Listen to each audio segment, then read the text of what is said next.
David runs a small specialty food manufacturing company in Brooklyn. In 2020, his customer base was split between local restaurants in his area, a few specialty food stores in Manhattan, and online sales across the country. When COVID hit, David watched his restaurant orders disappear overnight, his Manhattan retail partners closed temporarily or drastically reduced orders, and shipping costs for online sales skyrocketed. He had about 6 weeks of cash flow left, and his industrial neighborhood felt like a ghost town. But David had something many businesses don't. He knew his neighbors.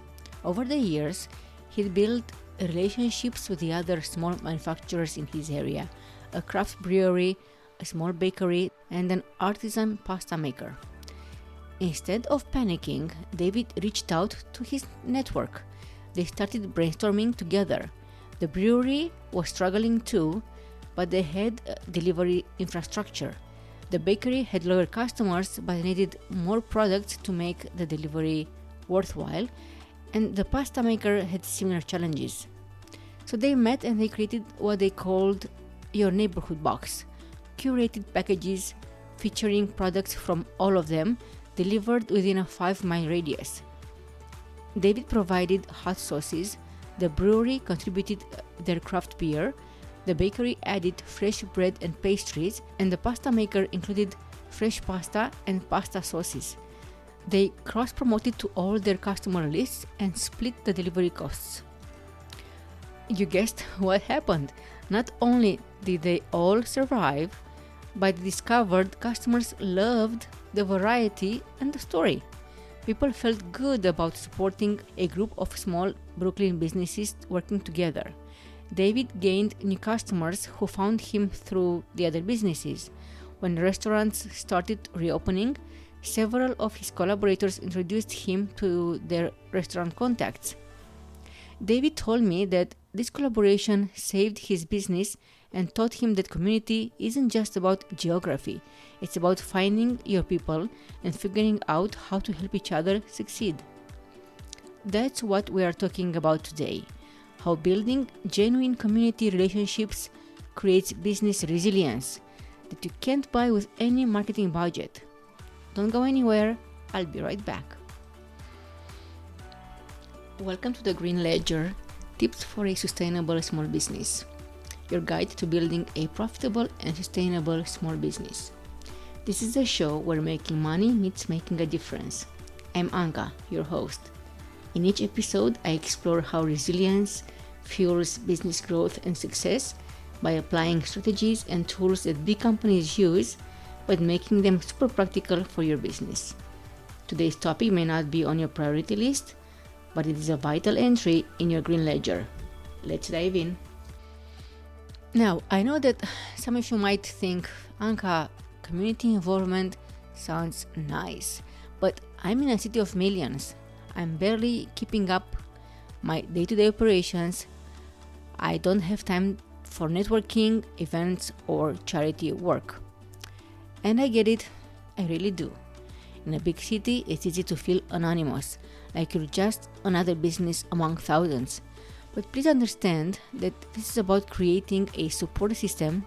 Remember Anna from episode 6? When her packaging supplier went bankrupt, she was scrambling to find alternatives at 5 times the cost. But what if she had built relationships with other local suppliers? What if her customers felt so connected to her business that they were willing to wait an extra week for their orders rather than switch to a competitor? Community relationships are risk mitigation. They're your backup plan when things go wrong. During natural disasters, economic downturns, supply chain disruptions, businesses with strong community ties recover faster. But it's more than just crisis management. Local customers become your brand ambassadors. They refer friends, they defend you on social media, they choose you over competitors when you're not the cheapest option. Local networks create backup supplier options, partnership opportunities, and collaborative solutions to shared challenges. And here's another aspect: reputation resilience. When you have genuine community goodwill, it gives you a buffer against negative events. A bad online review doesn't sink when dozens of community members know your character. Small businesses actually have huge advantages here that big companies can't match. You can respond quickly to community needs. You can build real, personal relationships instead of managing everything through corporate bureaucracy. You can make decisions fast and pivot when you see opportunities. Alright, so how do you actually do this without it feeling forced or taking over your life? I have a framework for you: the community customer connection approach. Think of it in 3 layers. First, you need to understand your ecosystem. And this is bigger than you might think. It includes your immediate community, your larger community, and your extended network. Your immediate community includes your neighbors, other local businesses, your suppliers. These are the people who see your business every day, who might refer customers or become customers themselves. Then there is a larger community. That's your regular customers, your online followers, and even your industry peers. These are people who already have a relationship with your business in some way. And then there's your extended network, which includes local organizations, nonprofits, maybe local government. These are groups that might not buy from you directly, but they influence the environment where your business operates. Here's your first action step. Take 15 minutes and map out your ecosystem. Write down everyone you can think of in these 3 categories. Don't worry about whether the relationships are strong or weak right now. Just get them on paper. I bet you'll be surprised by how many connections you already have and how many gaps you can identify. Once you know your ecosystem, you can start building stronger relationships using the 3 P's: purpose alignment, partnership approach, and persistent engagement. P1. Purpose alignment. This is about finding the overlap between what your community cares about and what your business values. You don't have to care about everything, but you do need to care about something that matters to the people around you. Maybe your community is focused on environmental issues, education, health, or economic development. The key is to find authentic connections, not just jump on whatever trend is popular. I know a bakery that has started donating a day-old bread to a local food bank. It solved their waste problem, supported families in need, and connected them with a whole network of community volunteers who became loyal customers. And there's a small restaurant in my neighborhood that offers paid forward meals.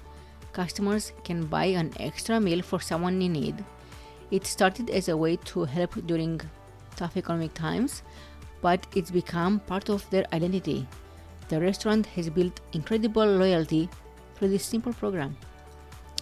That's purpose alignment. Okay, P2 is partnership approach, not charity. This is about looking for mutually beneficial relationships instead of writing checks or donating leftover products. A local school partnership might include an internship program that gives you a workforce pipeline while giving students a real experience. Supplier collaboration could mean joint sustainability initiatives that reduce costs for everyone. Cross-promotion with complementary businesses like a coffee shop and a bookstore, sharing customer lists or hosting joint events. The best community relationships feel like partnerships where everyone wins. And lastly, P3, persistent engagement. Means showing up consistently, not just when you need something. This is where a lot of businesses get it wrong. They only engage with the community when they're launching a new product or dealing with a crisis.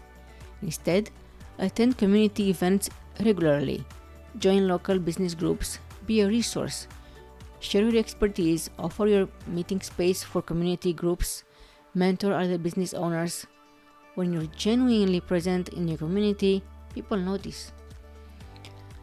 Now let's talk about layer 3, building your customer community, because this is where community engagement directly drives business results. Think beyond transactions. Create experiences that bring customers together. Share customer stories and successes. Build platforms for customers' connection. Maybe that's a social media group, maybe it's monthly events, maybe it's featuring customers in your newsletter. I met a small manufacturer that hosts quarterly behind-the-scenes tours for customers. People love seeing how their products are made. They bring friends, and those tours consistently generate new customers and strengthen relationships with existing ones. Now, if you're doing something and it's not working, or you want to make sure you avoid common pitfalls, pay attention. I'm talking about this next. Warning signs or reasons why your community engagement isn't working might be that it feels forced or unauthentic. You're only reaching out when you need something, you're promising more than you can deliver, or you're ignoring community feedback and concerns. And the 4 big pitfalls to avoid. First one is performative engagement, meaning that you're only posting about community involvement on social media without real commitment. People can smell fake from a mile away. Overcommitment, saying yes to everything and delivering on nothing. It's better to do one thing really well than 5 things poorly. Another pitfall to avoid, one size fits all approach. What works in one community might not work in other. You have to understand your specific community's values and needs. And the last one is neglecting existing relationships, chasing new connections while ignoring the community partners you already have. Remember, authenticity beats perfection every time. People would rather see you genuinely try and occasionally stumble than perfectly execute something that feels calculated. Okay, we got to the 30, 60, 90 day plan section. Let me give you a practical timeline for getting started, because I know you need actionable steps, not just concepts. In the next 30 days, complete that community ecosystem mapping I mentioned as in-depth as you can. Have 3 real conversations with community leaders or long-term customers. Ask them what they're working on, what challenges they're facing, and what they're excited about. Attend one local business or community event, even if it feels uncomfortable. And identify one community need that aligns with your business capabilities. In the next 60 days, start one small community partnership or initiative. Maybe it's sponsoring a local sports team or hosting a network breakfast for other business owners. Join one local business organization or community group. Create one customer community touchpoint. It can be featuring a customer story in your newsletter, starting a social media group, or hosting a small customer appreciation event. And document what's working and what is not. In the next 90 days, assess the impact of your community efforts, both business benefits and community benefits. Gather feedback from customers and community partners. What they value, what could be improved. Plan longer-term community initiatives based on what you've learned. And most importantly, integrate community engagement into your regular business planning process. Here are 5 specific things you can do this week. 1. Map your community. List 10 current community connections across these 3 categories we talked about. immediate community, larger community, and extended network. 2. Reach out. Contact one community organization to learn about their current needs. Not to pitch anything, just to listen and understand. 3 is listen. Ask 3 regular customers what community issues they care about. This can be as simple as casual conversations or adding a question to your next customer interaction. 4 is show up. Attend one local event or meeting this week. Chamber of Commerce, City Council meeting, community festival, local business networking event, whatever you want.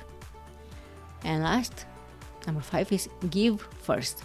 Offer help, expertise, or resources to one community organization with no strings attached. Few ideas: sharing their event on social media, offering your meeting space, or providing your professional expertise to help them solve a problem. The key is to start giving, not getting. Okay, let me recap what we covered today, because this was a lot of information. Community relationships are business resilience tools, not just nice to have activities. They provide risk mitigation, customer loyalty, talent pipelines, supplier relationships, and reputation protection.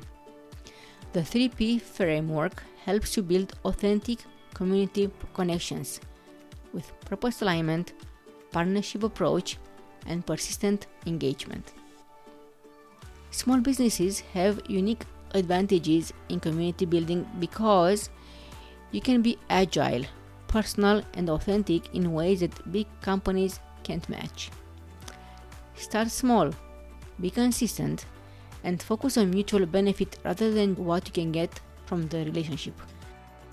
Here's my challenge to you. Pick one community connection to strengthen this week. Make it personal, make it genuine, and focus on how you can help them first. And because I know mapping your community connections and planning engagement can feel overwhelming, I've put together a free community connection toolkit that includes everything we talked about today. You'll get the ecosystem mapping template, the 3Ps assessment checklist, ready-to-use engagement ideas organized by time commitment, and a simple impact tracker to measure your results. I'll put the link in the show notes, but if I don't get to do it by the time you need it, reach out to me directly. I'll have my email address in my show notes. One thing I love about community building is how it creates unexpected benefits. When David started collaborating with those Brooklyn businesses, he wasn't thinking about environmental impact, he was just trying to survive. But those neighborhood deliveries cut his shipping costs dramatically, and sharing resources with other businesses reduced waste across the board. Which brings us perfectly to our next episode. Episode 9 is Money Down the Drain: How Resource Waste is Killing Your Profits. We're going to explore how reducing waste and improving resource efficiency cuts costs while helping the environment. I'll show you simple changes that deliver immediate business benefits and how to build climate resilience into your operations without breaking the budget. Building a resilient business isn't just about what happens inside your four walls. It's about creating a web of relationships and support that helps everyone succeed together. When you serve your community well, your community serves you back. Thanks for listening today. I can't wait to hear about the community connections you build. Until next time, remember, small steps lead to big impact, and the resilience isn't just about surviving, it's about thriving. See you next time. Thanks for listening to the Green Ledger Tips for a Sustainable Small Business. I'm Anka, and I hope you'll mark today's topic in your Green Ledger and let it inspire fresh ideas to make your business sustainable. Don't forget to subscribe, leave a comment, and share the podcast with other small business owners who want to build a profitable and resilient business. I love growing this community of like-minded, forward-thinking, responsible small business owners. If you want to be notified when I post on my blog or create a free tool, please sign up to my blog. I'll share details in the show notes. Also, if you want to connect with me directly, I put my contact info in the show notes as well. I love to hear from you. That's it for today. Join me next time for more practical tips to help your business thrive. Until then, stay resilient, stay prepared.